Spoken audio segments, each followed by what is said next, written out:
Hey there guys, and welcome back to the Travis and Damian Podcast. We are available on anchor.fm/Travis Damian Podcast, along with iTunes, Spotify, Google Podcasts, and many more. Today we will be talking about the news, our recent activities, and then Spider-Man Far From Home, all spoiler talk.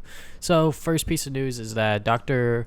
Mario World will be coming out very soon, July 10th, and there's a little video showing you on how the game's played out. It's pretty much, what a mobile version of Dr. Mario is, but not exactly.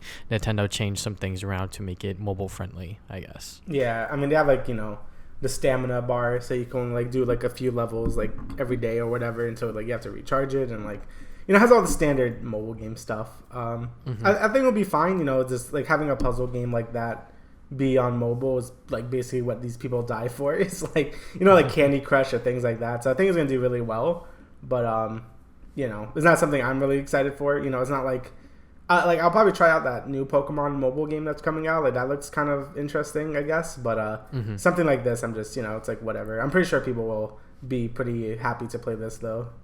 Yeah, definitely. It is a Dr. Mario IP, so it might not get as much traction, but this is Mario we're talking about. So if it is good and word does get around, I think that this will definitely be one of the more successful Nintendo mobile app games. Yeah, I also think it has it could reach a further audience since Fire Emblem is, it has that audience, and Animal Crossing and Mario Run, those weren't as popular as Fire Emblem, but I think Dr. Mario World could really reach that wider audience just because it's a puzzle game and whatever. So I think the casual audience will like it a lot more. Yeah. Who knows? It might just end up like all of the other Nintendo mobile apps where it is pretty good when it starts off and then just dies off instantly. I mean, Fire Emblem is still going super strong. So that's the only one that's going real strong. So I think this one has the potential to stick. It just depends on if people keep playing it or not. Yeah. All right. So now this has been a controversy for a while, but we're finally going to be talking about it. Being unable to transfer all Pokemon to Sword and Shield. So basically, they were just you can only transfer Pokemon that are in the regional Dex, which basically means those are the Pokemon in that region. And every Pokemon game has that. Every Pokemon game has a regional Dex where it's a bunch of new Pokemon and then some older ones fill in some gaps.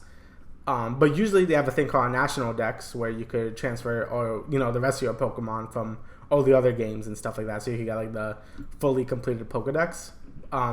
Apparently they're not doing that for this one. And there was a lot of outcries because the whole tagline for Pokemon is "God collect them all," and when you can't do that, people are gonna get real angry.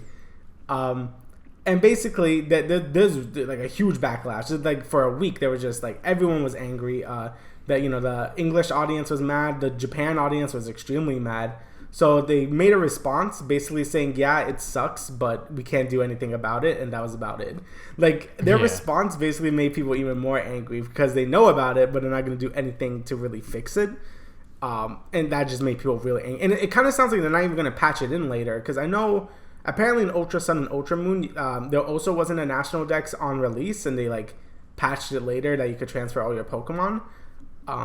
So I don't know if they're even going to do that in this game, since it seems in that response, it sounds like they're not even going to do that. So yeah, basically everyone's super mad because you can't transfer all your Pokemon into Sword and Shield, and I also think that is really dumb. Personally, it doesn't bother me that much because I don't really care about the collecting part. I'll always just use new Pokemon anyway for each generation, since that's kind of the point. I don't want to use old Pokemon in a new generation because that kind of defeats the point, at least to me anyway. But I definitely understand why people are angry, and it really shows how lazy Game Freak has been for so long. And I've been saying it forever. Game Freak is just the most bare minimum company ever. They just release the same game over and over again, and barely do anything new. And I think it's really showing with Sword and Shield being it just looks like a 3DS game on the Switch, and then they're claiming that, oh, we can't put all the Pokemon here because we're working on high quality animations for each Pokemon. And then on Twitter they show Score Bunny using double kick, and he just hops a little bit. It looks awful. They're still using all the same animations from the 3DS games, all the same models, like their like reasonings for not including every Pokemon is like super bad. Like it has like no ground at all, because we could see that they're clearly not even like trying. But yeah, basically it's just like a whole thing. Whether or not I will get Sword and Shield, I probably will, just because it's a new generation. But I'm glad people are finally starting to understand that, yeah, Game Freak really doesn't put that much effort into their games anymore, or really at all. Like they've always been pretty like copy and paste like a lot of the time. So I'm happy that people are finally starting to realize that. But will that affect the sales for this game? Probably not. It's probably still going to sell like crazy. So yeah, I don't know what's going to happen next. It wouldn't surprise me if they do patch in the National Dex at some point, but at this point we really don't know. So yeah, well, my 2 cents on it as a more casual Pokemon fan nowadays. Yeah, it sucks that you can't do the whole National Deck thing anymore. Like it just seems really weird why they would just stop doing that. And then their response was obviously them just doubling down on what they already did, which you should never like double down on anything that you're doing, especially when the response is negative. So maybe they'll patch it in, maybe they won't. I'm just kind of like, yeah, whatever. I mean, most of the people that are complaining about it, I feel like that they're still going to buy the game, like no matter what. Yeah. But, you know, like it just sucks that they can't, you know, transfer all of their old Pokemon to this newer one, especially since it's now going on a console, you know? So I could see why people are upset. It's also just like a weird business decision, because they're releasing that Pokemon Home thing where you have to like subscribe to it so you could like transfer all your Pokemon to the Switch. But what's the point in buying that or subscribing to that service if you can't even transfer them to Sword and Shield? Like, it makes no sense to me, but whatever. It's Game Freak. Yeah, they're not great. Okay, so moving on to some more Nintendo news. Nintendo is looking to expand Nintendo Online outside of just NES games. So, yeah, I mean, NES games are kind of just like whatever. The most enjoyment I get out of them are like, you know, for like 30 minutes, maybe an hour at most. But yeah, hopefully they give us some actual like games. Yeah, I'm pretty much the same. Like there's like a few NES games that are like really worth playing. Like the Mario games are really good, and Kirby's pretty good. Punch Out's really good. You know, the Mega Mans, but those aren't there. And like that's about it. Like there's not too many NES games that I would really go back to. So I'll be happy if they added Super NES games, or maybe Game Boy Advance or Game Boy. You know, there's a lot of things they could do. It's just like just never do it. I think what will get a lot of people to buy it if they start doing like 3D games. So like if you got like Mario 64, Ocarina of Time, I think that will get people to feel a lot better about this subscription service. Especially since the online still isn't great. Like just looking at all the footage of Mario Maker Online being like absolute garbage, and like Smash still being pretty bad. You know, I think giving you like free like N64 games would be a pretty big plus, I guess. But I don't know. Nintendo still just doesn't understand how online works, which is so weird. Yeah, it is definitely very weird.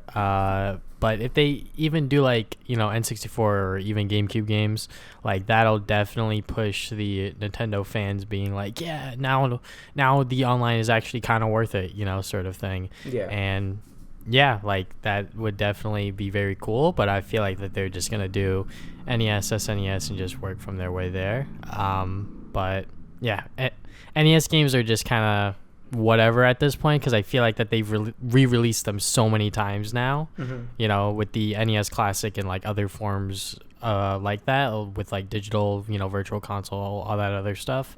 So hopefully they give us something worthwhile, because you know, most people are just paying for it because they have to play online for certain games that they want to play online for. So just really sucks that the service right now is still very bare bones and not exactly all that great. Yeah, like it just becomes more apparent every time more online games come out, like again, like Mario Maker, where the online is still super laggy and stuff, and it's like, where is this $20 even going anymore? So yeah, it's still not great, so hopefully they do expand on that. So according to Sonic Team, 2021 is going to be the next big year for Sonic, which I highly doubt, because, you know, it's Sonic Team. Whatever. I'm losing faith in Sonic Team, right? Like, the best Sonic game that came out in a while was Sonic Mania, and that wasn't even really made by them, so. Yeah. So, you know, 2021, I believe, is Sonic's 30th anniversary. So the last anniversary that they did was back in 2011, which was for the 20th anniversary. So, Sonic Generations did obviously very well, and I think that is definitely one of the better 3D Sonic games these days.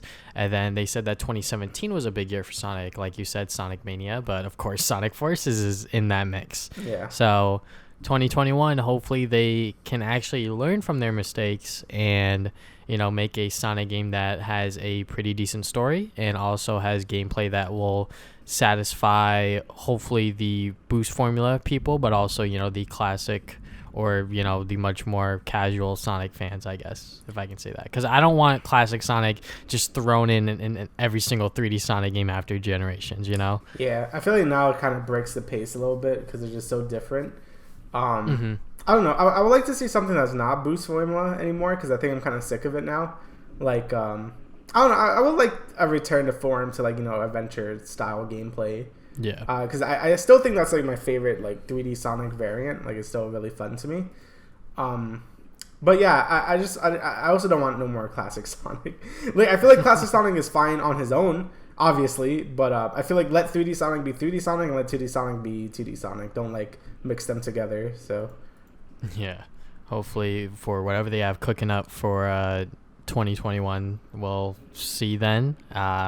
Hopefully, maybe it is a adventure style kind of game because I think that would bring a lot of old people back in and, the newer people wouldn't mind that much to a adventure style kind of game as long as it's not obviously Sonic 06 kind of, ordeal, which I think they've learned since they delayed, I believe it was the Team Sonic Racing game recently. They delayed it to, recently it just came out because they were like, yeah, we actually need time to develop this game. So they're definitely not going to cut corners anymore, but whatever they have cooking up, hopefully it's not Sonic Forces. Yeah, hopefully not. It's garbage. All right, so Epic Games will refund Shenmue 3 backers that are upset by the game being moved to Epic Games Store. So I actually didn't know this until I found this article today. But yeah, it turns out that they signed a deal or something with Epic Games, and then they were like, now it's going to be on that client instead of Steam, which a lot of people are really mad at the whole Epic versus Steam sort of thing, which I do understand. But for me personally, it's kind of just like whatever, because it's still on my computer. I just have to open up a separate client, which is annoying, which I could see why people really do hate it. But, Epic is offering refunds to those that don't want to use the Epic Games Store client, and, they will give you a full refund because I think that, if they refund it through Kickstarter, there's like a fee or something. So Epic is going to handle all of that. Yeah. So, like, when the game was backed, like, in, like, 2015... I'm pretty sure it said you would get a Steam code. So yeah, as you could imagine, people were very mad when it was like, oh, we're moving to Epic, and all the PC players that like kickstarted the game were like, well, what's gonna happen to us? So apparently, this site is not gonna be on Steam, but it's on the Epic Game Store, and everyone was asking for refunds.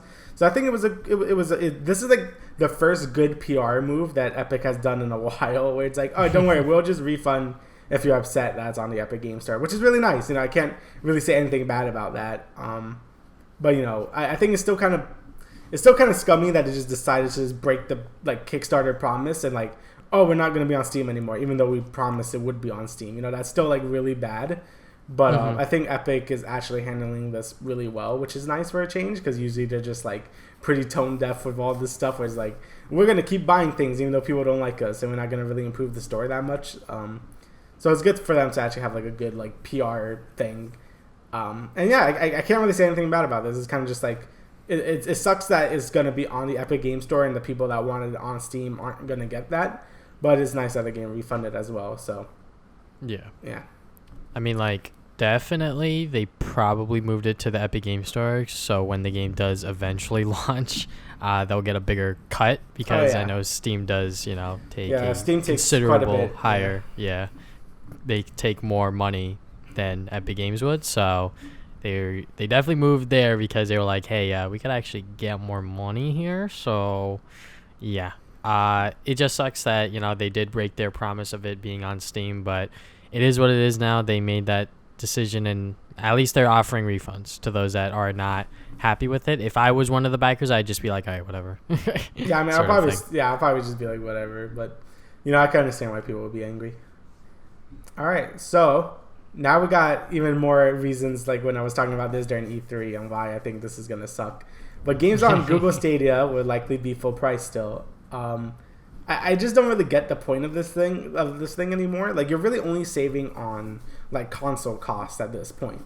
But I think I would rather just buy a console at this point. If everything else is just gonna be like the same, Like I at first I thought this was gonna be like Netflix for games, and that would have been cool. Instead, it's kind of just like you can make your monitor into a console, and then that's it. Like that's the whole thing. And I mean, and if you want to play on your TV, you still have to get like a Chromecast or whatever, like to actually use it. So like you might as well just buy a console at this point, Yeah, I mean, this is definitely very interesting because lightning. Sorry. Nah, it's okay. Don't worry about it. When I first, read this headline, I was kind of just like, wow, they're really going to charge you $60 for a digital game that you can play on multiple devices, mind you, which is very cool, but it's a digital game that is kind of just like in the air and out there, because when Stadia launches, let's say it fails, are they just going to refund you all those games? Probably not. So you're kind of just risking the ball here in terms of like, to those people that actually want to play on Stadia and actually try it out, you're going to have to pay $60 for these games, and it's kind of just like up in the air sort of thing, which is why I really dislike buying games digitally. If I have a choice between physical and digital, I will obviously always go for the physical version, even if I have to install or like patch, however many updates. As long as I have the game physically and I could do what I want with it afterwards, I'm fine with that. But obviously this whole thing is, it's all cloud gaming and it's all in the cloud and this and that. And yeah, you can play on your TV, PC, laptop, tablet, phone, whatever. But it's a $60 game for a platform that is still up in the air, sort of thing. Yeah, like usually, I don't know. Usually, I don't really care about digital. Like, if it's the big three, like Xbox, Sony, or Nintendo, and I buy it digitally, like I'm not really scared it's gonna go away forever. But if it's something like on the Stadia, like that could very well fail, like in like 3 years or whatever. Like I'm not gonna buy a game there. like it could just be gone forever. So I think them making you buy the game is also like pretty like it just seems like not right. Yeah. To those that were around, if you remember the OnLive console, that was another attempt at like the cloud gaming sort of thing, and it failed. Obviously, I'm not sure if you actually had to pay like full price for games or stuff like that, but yeah, that thing is just donezo, and I'm not sure what happened. Probably failed because not many people were using it or buying games off of it or whatever. Yeah. So and got the Ouya also. that was also a giant failure. So yeah, I wouldn't trust it basically. Yeah, and I'm pretty sure most people won't trust it. But to those that actually have faith in Google, let's see where their money goes. Oh yeah. All right, so before we talk about Spider-Man, we're going to talk about our recent activities. So I will let you go first because I have some things I would like to talk about. All right, so I guess we can both talk about this. We got Teamfight Tactics by Riot Games. It's not a separate game, but I guess it is. It's still in the League client. It's just a separate game mode they're doing. So basically it's auto chess. If you haven't been paying attention like over the past like year, auto chess became really big through a Dota 2 mod. And now Valve and Riot made their own version, being Teamfight Tactics and Dota Underlords. So I guess I could talk about Underlords first before we talk about TFT, just because like I played it. They basically play exactly the same, except the item system is very different. And Dota Underlords, you have a choice every time you do a neutral wave. Like the creep waves and stuff. You get a choice of 3 items, and then you could pick one. Unlike TFT, where you could do item combining and stuff like that, the item just stays the same. Like it's just like you pick the item and that's what it is. And each I almost said champion. Each hero could hold 1 item instead of 3, but they are not bound to that item. Like you could just you don't have to sell the unit to get the item back. You could just move it around whenever you want. I guess that could make more flexible things. Like you don't have to sell this unit just to get the item back or anything like that. Even though I don't think that's a real problem I ever had in TFT, it is a nice thing to have in Underlords. You just move your items around. But besides that, they basically play exactly the same, where you get a bunch of different units through like your little shop. You can reroll if you want. You get different like synergies depending on what units on the board. They both play exactly the same after that point. It's just the items are the most different part of it. And now I guess we could talk about TFT. I really like it. I think it's a lot of fun. I don't really feel like there's like a lot of RNG, right? Since you have to like reroll units or like, you know, so you can get like your 2 stars and whatever. You know, items I'd probably say is the most frustrating part, but it looks like they're looking to fix that in newer patches, which is nice. But I feel like I could consistently get like top 4 now or like top 3. Because a lot of it is based on just decision making and like when to bail on certain like builds if you're not getting the units you want, and just start selling and like rebuilding to a new synergy. I think that's very important, and you're going to see a lot of like pros, or I guess quote unquote pros, whatever, like streamers. You see them do that a lot. So I think a lot of it is still like tactical decision making. Even like unit placement is a pretty big deal. If you notice like you're losing to this dude over and over again using like the same sort of like setup, if you just change your units placements around, you could like win that fight probably if you're like evenly matched. So board placement and like knowing when to like bail on a build and stuff like that, they're all very important. Obviously RNG is going to be important too. You know, if you don't get any items, that sucks like a lot, but I was still able to win some games with no items, like just because I was able to like get like 3 stars and stuff like that. So, you know, it's a whole lot of decisions to be made. You know, so there's definitely a lot of decision making that is very important about this game, and since you're literally just thinking about yourself and you don't have to worry about teammates like in League of Legends, a lot of this game is just about yourself and what you can do with what you have, which I think is why a lot of people have moved away from League. And also the game is just outright fun. Like it is super fun to just even play by myself, just to like kill like half an hour to like 40 minutes of time. And like I didn't even realize that games were taking that long until I looked at the timer when like things were like pop up in the chat, and I was like, oh shoot, games are like at least 30 minutes long if you're like getting far enough. So yeah, and since I do love League and its characters, you know, it is very cool to go and see, you know, them use it in another game. And this whole TFT mode is very, very cool. I really do like it. You know, this is like my first auto chess sort of adventure. So but yeah, items definitely are a problem. You know, sometimes you'll get 1 item, sometimes you'll get no items, and I think that once they stabilize that and figure out how to like, you know, make it consistent when you get items and when you don't, or like when, you know, all of the players should get items at the same time, honestly, like that's how it should be, instead of like, all right, this player got 2 items and then this player got jack shit. It's like, why is that, you know, the way it is? It just is. So hopefully when they implement ranked, because they are definitely doing that, it'll be, you know, much smoother, less RNG in the early game and stuff like that. I know they're taking out spatulas from the first carousel or something like that. Oh, they are? Okay. Yeah, because like people would just do that and then just hold on to it and then wait for like synergy or whatever. So, right. But yeah, if you've never played a auto chess game before, I think TFT is a fine place to start.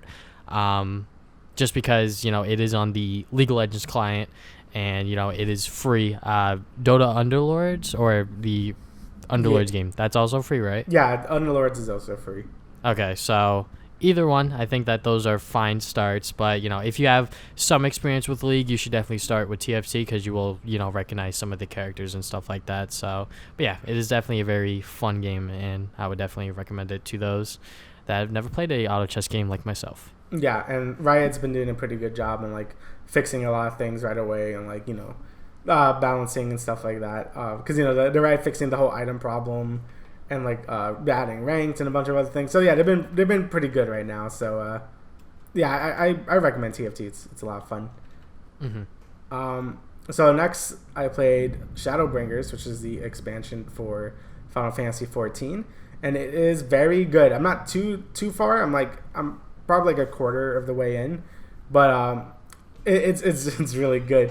The story and stuff is a lot better than the last expansion, which I felt was a little more generic. It was still good, but it felt more generic, where you just have the evil empire and whatever. This one has a lot more of an interesting concept with like, light is bad guy and stuff like that. And yeah, it's really bringing in a lot of plot points from the other expansions and like the base game, and it kind of feels like a finale even though it's not, and it's really good. The music is also fantastic. The one like trial boss, which is like sort of like a mini little raid boss, was a lot of fun, a lot harder than the other expansions. They're really pushing the difficulty and like just like non like extreme content, which is just like the higher end stuff, so that's nice to see. The dungeons are all beautiful and a lot of good music. Like the aesthetics for it is also really fun. And yeah, it's just a good expansion so far. I can't really talk about it much since I haven't played as much as I wanted to yet, but it's extremely good. I think it's a lot better than the last expansion, so that's always a good sign that things get better and not worse. So, and besides that, I guess we both watched Promised Neverland, which is an anime. I haven't gotten too far. I'm up to episode 7. But I guess I could say I really like the atmosphere for this show. This is probably like the biggest thing. I can't really talk about it too much since you kind of just like, once you watch episode 1, then you'll see like, oh, okay. But basically, I guess I just go things I just like about without going too far into it. This like just the atmosphere of the show is super creepy and good. Like it just keeps you on edge the whole show. Like it's just very like just so anxious about what's gonna happen next, because it really just sets that tone right from the start, that something isn't right. So I like it a lot. The characters are all very smart. None of them feel like that dumb. At least the main characters anyway. All feel very smart and strong in their own ways. And I like that a lot. Having like nice, competent characters is always a nice thing to have. But yeah, I really like it. Again, I can't really talk about it that much, but the show is extremely good. It's really short too. It's only like 12 episodes, I think. So yes, I definitely think it is worth the watch. It's really good. What do you think about it? Since you actually did finish watching it. Yeah, I watched it a while back, but yeah, it is definitely one of my favorite animes. As a person who doesn't watch that much anime, it is very, very good. If you're not hooked in after the first episode, it's probably not for you. But yeah, like after watching that first episode, I was just kind of like, well, I guess I'm gonna finish this today, which is kind of what I did. But yeah, it's just like you said, everything about the show, the characters, the atmosphere, it's just all good. It's all well done. And yeah, the story that it's setting up and the ways that it twists and turns is very, very good, and I really did like it. There is a season 2 coming out eventually. I'm not exactly sure when, but that will be very awesome once it does. So I guess I will talk about all my stuff. So League of Legends, obviously I took this entire year off to do that, and I'm still talking about it. I'm currently Grandmaster 207 LP, so I actually played yeah, thanks. I actually played some today, but I still ended up at 207 LP because, wins, loses, whatever. But yeah, because TFT's out, and because high elo is actually still like really messed up, I feel like playing ranked is all about flipping the coin in some ways, which really sucks, because I am trying to get higher and higher, but it just feels like some games are just over because players are just really bad, or they're autofilled or whatever, which could be my fault. Maybe I should have dodged.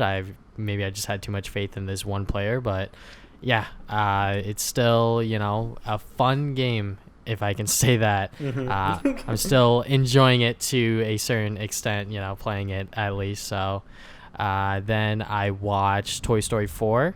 That is a very interesting movie because I felt like Toy Story 3 ended off pretty well for the series, but Toy Story 4, it's here. It's, in existence, if I can say that. And it's good. I mean, I liked what they did with the characters. Some people do have a problem with the ending, which I can see why. But personally, I was just kind of like, this is good. I really liked it. It's not better than Toy Story 3, I would say. But then again, Toy Story 3, they kind of rehashed the theme from Toy Story 2 in a way. So, but, overall, Toy Story 4 is still a pretty good movie. And then I watched Stranger Things Season 3. Not to say much, but it is really, really good. I think it's just as good as season 1, if not better. I know season 2 was definitely, hit or miss for some people because of that one episode. But season 3, it definitely makes up for it, and it is really, really good. I was just, pretty much binge watching it. Like after every single episode, I was like, I want to watch another one. So, and then I watched The Last Summer. It's like a really corny, cheesy, high school, romance movie sort of thing. Yeah. It's whatever. I mean, I knew what I was getting into when watching it. I was just kind of like, after watching Stranger Things, I was like, let me just watch this, whatever. And then I think that's about it. Yeah. So now let's talk about Spider-Man. Yeah. So if you guys haven't watched it yet, please do not listen to what we're about to say, because we are going into full spoilers. So let's just get our initial thoughts before going into the movie. So for me, myself, I really love Homecoming. I think it's definitely within my top 3 favorite Spider-Man movies of all time. And I was looking forward to it, but I honestly didn't realize that it was so soon until I was actually in the theater and watching it. I was like, oh shoot, I'm about to watch the sequel to Homecoming sort of thing. So, but going into it, my expectations were not all that high. It was kind of just like, all right, it's either gonna be just as good as Homecoming or better, obviously. So, I thought it was just as good as Homecoming. Like, I think it still had like that same sense of humor and like the plot and stuff like that. It felt very like Homecoming to me, I guess. Like it didn't feel like it was better or worse than it. It just felt like it was just as good, at least to me. But I was also like you, where it was like, I don't know. Like, I forgot it even came out. I was just, oh yeah, this movie comes out like this week. Whoops. So yeah, like since after Endgame, it's just like I felt like it was just over. Like there's nothing else. But this movie shows that they could still do it. They still got it. So, yeah. So I guess we could just talk about the general thoughts. Yeah. So I mean, I guess in the beginning, they're just explaining like they call it the blip when everyone comes back, and this is so right off the bat, it kind of bothers me how they kind of just treat the snap, which is like this huge like horrible event in like human history, as like a joke. Like it's funny, like it was like the bit where like the band members come back and they get hit by like a dodgeball. Like, it was funny, but it's also like it just feels weird that you kind of just like make it like a joke, even though it's like this whole big event. And also, I refuse to believe that society could just like recover from that as fast as it did, since it seems like this movie doesn't take place that far from from Endgame. Like it feels like maybe like not even a year. So I'm like, humanity cannot recover from like 5 years of half the population being gone in like an instant. Like it felt very like this movie wasn't supposed to be after Endgame. They just decided like halfway through writing the script, like, okay, this is gonna be after Endgame now. It's like, oh, okay, we gotta write this stuff in, because it's just like, well, why are they going to Paris? Like they never, or I guess Europe. Like they never really explain that either. It's just like stuff kind of just happens. So I don't know, that part kind of like. I feel like they could have just had a whole movie based on what happens after Endgame, instead of it just lumping it with Spider-Man. But that's just me. I know it's kind of nitpicky, but it just seems like it's like a 5-year gap, and it's like it's a convenient thing that all the classmates that are friends with Peter didn't age. It would have been interesting if MJ maybe like aged up and like they were all still like teenagers. That would have been like, that would have been a weird thing, right? Like that would have been weird or something. Or maybe Ned grew up. I don't know. They could have done something interesting with that, but it kind of just felt like it was just there. And I don't know why I didn't really like that part that much. But yeah. What are your thoughts about that? I don't know if I'm being too nitpicky about it, but I don't know. No. You're not, because I've watched videos and heard other people's opinions on Far From Home, and the whole like tone of the movie is definitely like everywhere, and like definitely that beginning part where it's like, yeah, there was this 5-year gap and we're just explaining it in this really bad, horrible like high school show that they do every morning, which are always great, honestly. And that whole in memory of like all of those heroes with like those terrible pictures. That was so good. It was really good. But yeah, like it's all funny, but when you like think about it, it's kind of like, yeah, maybe they should have taken more time to explain it, probably in like a Netflix series, because I feel like no one would watch a movie on it, but I feel like like a serialized Disney Plus series would have been fine. Maybe they are doing it, who knows, but I feel like that they've already announced everything they wanted to do with Disney Plus for the Marvel Cinematic Universe or whatever. But yeah, I mean, for me personally, I didn't have a huge problem with it. I mean, it is kind of just like they're just making this into a whole joke, and I'm kind of okay with that. Obviously, it should be taken a little bit more seriously because this is like a 5-year gap we're talking about here. But, it is what it is. This is what they gave us, and I'm kind of just like, yeah, whatever. It is what it is. Yeah. I just feel like, I don't know why did this, like, made it a 5-year gap. I feel like maybe having, like, I know, like, 5 years, like, whoa, that's such a big time, like, long, like, period of time in Endgame. But I feel like they should have made it, like, a year of everyone being snapped away. I think that would have gone the point across good, too. Because I feel like now with every other movie that comes out, it just kind of feels like, all right. I don't know. It just, I don't know. It didn't really bother me when I was watching it. Just after the fact, I was just like, wait, they kind of just ignored the snap for a while. They didn't really do anything. I mean, like, the whole first act, I felt, was, like, kind of all over the place when I think about it. They were kind of just doing stuff. Yeah. I mean, which is fine for, like a Spider-Man / Peter Parker movie because, we got to see Peter Parker doing the normal everyday things, which I like, and I'm okay with it. It's just that it felt like everything was kind of all over the place. And obviously there's like unused footage from like the trailers with like that whole like fight scene or whatever with like the cops and stuff like that.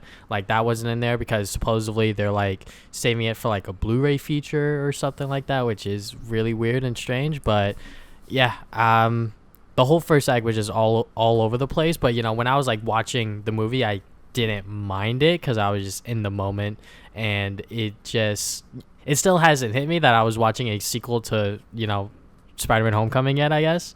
But the whole first act was just everywhere in some ways. Yeah, and I agree with that. Like, they were kind of just going to like all their stuff, and Peter was just dealing with his stuff, and it was very enjoyable to watch because it's funny. But I don't know, it does feel like a little over the place, and I guess this movie doesn't really feel. I mean, it does feel like a Spider-Man movie, but out of all the Spider-Man movies that have come out like in the past like decade, like this one feels a lot more just like an MCU movie, just because they have to lump the Endgame stuff with it as well. You know what I mean? I don't know. I feel like it feels like less of a Spider-Man movie and more of just like a Marvel movie, I guess. Like Homecoming. Because they also had to add in the fact that like Tony died and like Peter's dealing with that because he is kind of like the father figure or like the Uncle Ben figure for this MCU Peter Parker. Yes, yeah. So yeah, they also had to put that in there. But once they like got to Europe and like stuff was like actually happening with like Nick Fury and all of that stuff, that's when like the movie started to get really good. I guess we could talk about Mysterio real quick. So like going into it, I kind of bought the whole thing that he was like from another universe like this I was kind of like, you know what, this could be possible, like Sony and like Disney, like this could be a thing. And then obviously that didn't happen. Yeah, I was highly like, okay, dude, like I know you're Mysterio, I know they're all illusions or whatever. From the first trailer I saw, like those are illusions and he's gonna betray them. And I guess if people didn't like ever like if you didn't know who Mysterio was, you probably would have bought that. And even then, if you knew who Mysterio was, when he was talking like so confidently about all this stuff, you'd be like, oh, maybe. But I was just like, nah, those are illusions, and he's tricking everyone. And I was right because he's Mysterio. So yeah, I mean the whole like reveal when he was like, get this suit off me, I was like, oh shit, fucking Peter, god damn it, he messed up. Played him like a fiddle, dude. That was like a pretty good way to do like exposition for like Mysterio and like his crew, I think. I like how they were just disgruntled employees of Tony Stark. I think that was a good way to like sort of connect that thing too, like because Mysterio his tech was just mocked basically by Tony Stark, where he's just like, oh, it's like we could just call it BARF or whatever the acronym was. Yeah. And I forgot what Iron Man that was, 3 or something. I can't remember. No, it was actually Civil War. Civil War. Yeah. So when he used that thing during that movie, I don't know. I thought it was a cool way to connect, Tony Stark with all these people. So, and I don't know. I think it was a cool way to bring Mysterio into the MCU since definitely. I wasn't sure how they were going to do it, and I think they did his character really well. Mm-hmm. Because like when you're in a time like 2019 with like drones or like the MCU sort of like universe where there's like drones and like all of this like technological stuff or whatever. And you know, Mysterio obviously didn't do it all on his own. He had a team, which is very cool, and I like the way that they adapted his character from comic book to this movie. And yeah, I mean, like Jake Gyllenhaal's performance as Mysterio, once he is, you know, fully revealed to be, you know, the super bad guy that he is, he was fantastic, and I loved him. Mm-hmm. Yeah, I think he did a good job being like, you know, sort of like this crazy dude who wants to be like the hero and things like that. I think they did a good job with his character. And same thing with his like just like fighting abilities, where again he uses the drones to do the illusions and stuff like that. Like when the whole sequence when Spider-Man is like, you know, going through all those different illusions, that was amazing. I really loved that whole fight scene. It was really good. Those Mysterio illusion scenes are by far the best part of the film, because it's just like, this is so trippy and I love it. And it's how I imagine he would fight too. It's like it's really good. Yeah, and like, you know, Peter figured it out. He was like, yeah, he's just a guy in a suit. If I could get to him, it's done. Yeah. And that's exactly what he planned on doing later.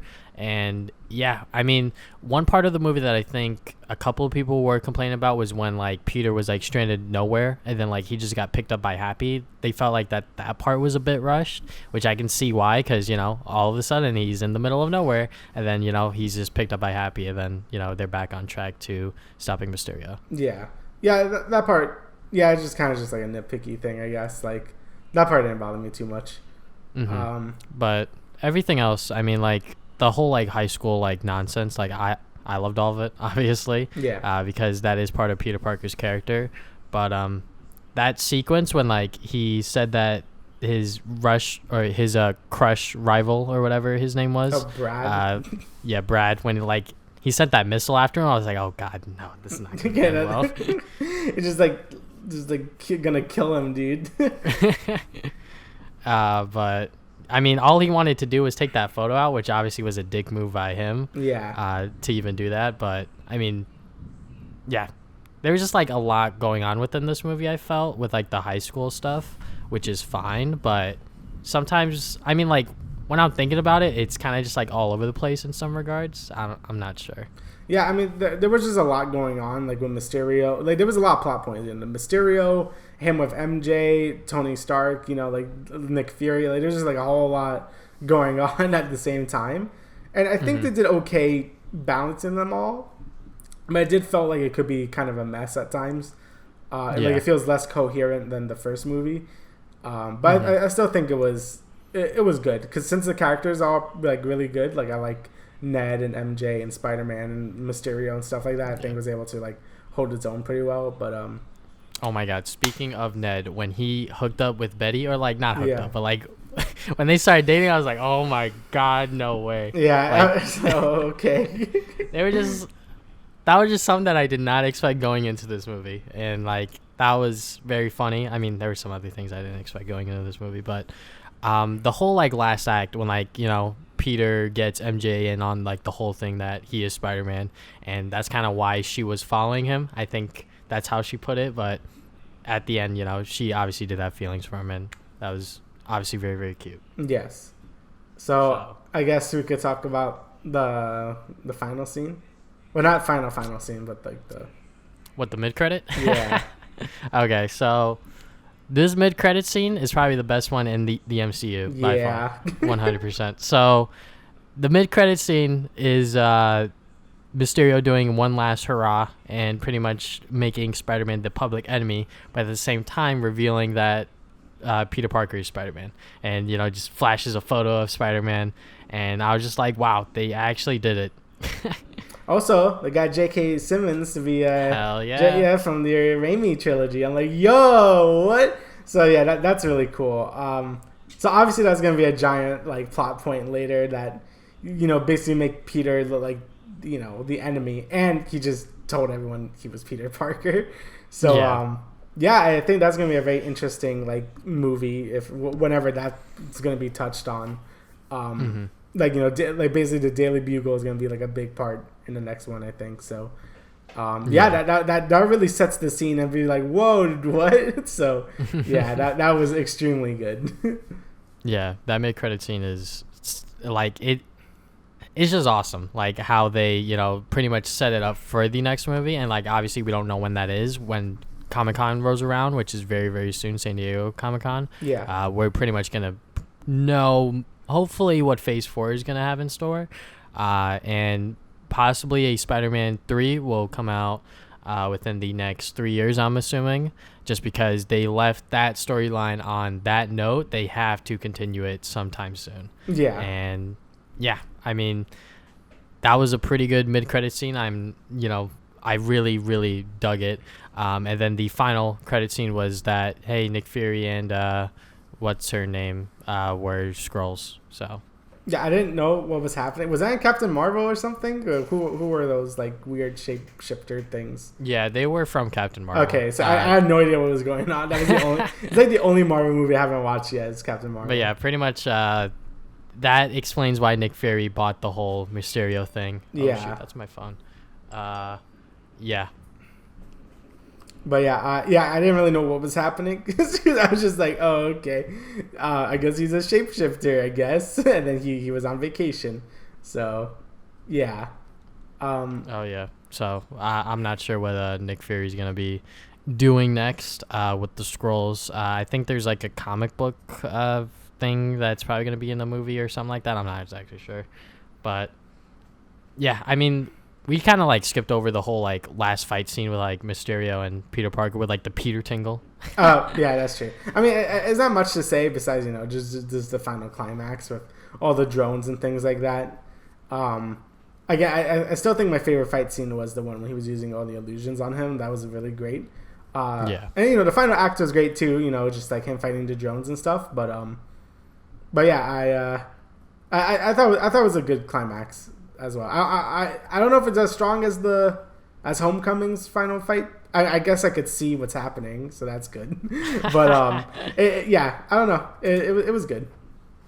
Yeah, I really like that entire final scene with him in the corridor, and then he just like closes his eyes and just lets the spider sense go off and let him do his thing. Yeah. But I did not expect that last illusion thing where like he was just hiding and then like he tried to shoot him. I was like, oh shit. Yeah, that was did really not good. know that was gonna happen.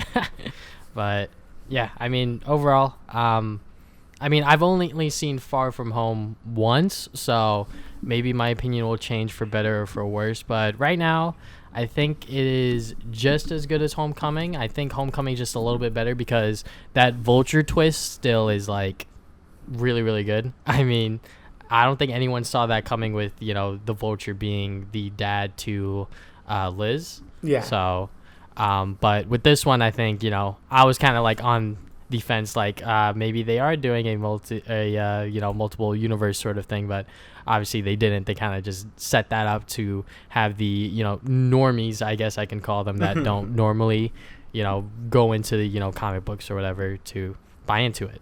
But yeah, I mean, overall, Far From Home is still a really, really fun Spider-Man movie, and I just don't like it as much as Homecoming, but still a good one. Yeah, but overall, I'll say I think they're pretty even. Like, I guess there's some parts I like in this movie more than Homecoming, but I think Homecoming also did some parts better than Far From Home. So I think they're about even for me, but that's why it's kind of hard to talk about it since it's just like again, it just feels more like an MCU movie than just like a Spider-Man movie to me, but that's also fine, like, because they like connect things together and stuff like that. But yeah, overall, I think it's very good. It was definitely worth the watch. The mid-credit scene was really great, and I can't wait to see what happens next, since I'm pretty pumped for Phase 4 now. So yeah, definitely, because that mid-credit scene, they set up a huge thing for Spider-Man, which I don't think they've done in the movie universe at all yet, where everyone knows who he is. So yeah. I don't know how they're going to reverse this or how they're going to deal with it, but this will definitely be very, very interesting. So. Oh, yeah. Is there anything else you would like to add, good sir? Nope, I think that's it. Okay, so thank you guys for listening to the Travis and Damian Podcast, episode 14. We will see you guys 2 weeks from now with another episode. See ya.